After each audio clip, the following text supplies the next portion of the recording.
যখন হয়েছে বিবাহ বন্ধন শেষ করার পরে এখন বাসরবাদের সময় আসছে, স্ত্রী নিয়ে এক ঘরে আছে।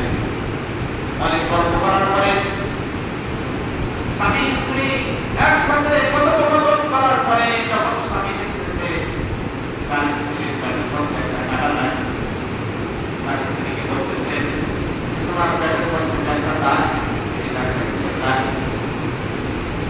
এরকম ভাবে ওই যুবক ছুরি মারছিল, তাকে বলতেছে তোমার পেটের মধ্যে একটা কাটা দাগ, দেখতেছে কারণ কি?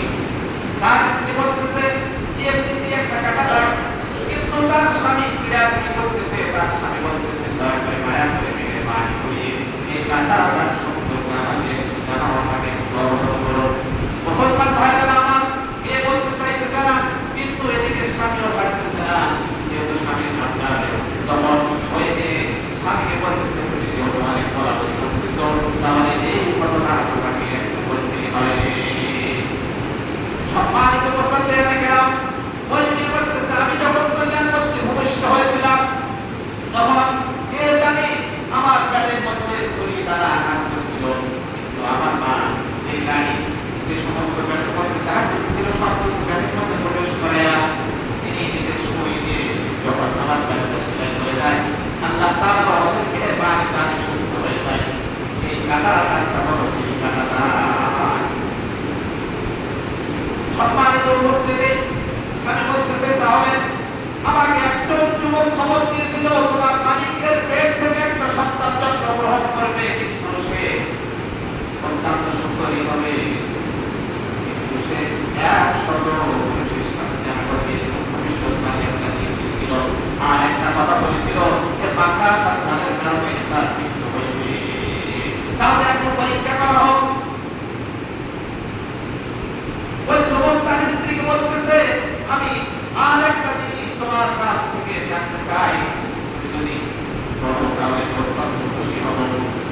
স্ত্রী বলতেছে স্বামী বলো, আমি যেহেতু প্রথম কারণ আমি তোমাকে বলে দিয়েছি, দ্বিতীয় কারণ আমি তোমাকে করতে পারবো। স্ত্রী বলতেছে, স্বামী স্ত্রীকে জিজ্ঞাসা করতেছে আমাকে একজন যুবক মৌলবিক ভাবে আমার হঠাৎ করে তার সাথে সাক্ষাৎ হয়েছিল, তিনি সাক্ষাৎ করতে বলেছিলেন যে তোমার মালিকের পেট থেকে একটা সন্তান জন্মগ্রহণ করবে এবং সে ১০০ পুরুষের সাথে দেখা করবে, এই সত্য ঘটনা। তার স্ত্রী বলতেছে স্বামী আমি বিবাহ হওয়ার আগে ১০০ পুরুষের সাথে দেখা করেছি। নাউজুবিল্লাহ।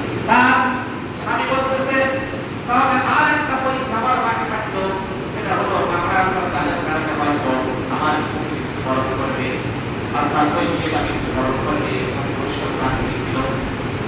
তার স্ত্রীকে বলতেছে যে আমি আমাকে এমন একটা ঘটনা শোনাইছিল, এমন ঘটনা বলতে করেছিল এই মাতা সন্তানের কারণে তোমার একটা মাতা সন্তানের তোমার মৃত্যু হইবে। স্ত্রী বলতেছে স্বামী একটা ভবিষ্যৎবাণ সত্য হয়েছে, ১০০ পুরুষের সাথে দেখা করা, আমি ১০০ পুরুষের সাথে দেখা করেছি, আর একটা ভবিষ্যৎবাণী সেই সেটা হলো একটা মাদ্রাসার কারণে নাকি আমার মৃত্যুবরণ হইবে। স্বামী বলল দয়া করে মেহেরবানি করিয়া আল্লাহ তাআলা তোমাকে অশেষ অসংখ্য অগণিত ধন সম্পদ দান করেছেন, তুমি এই পৃথিবীকে তোমার কাজ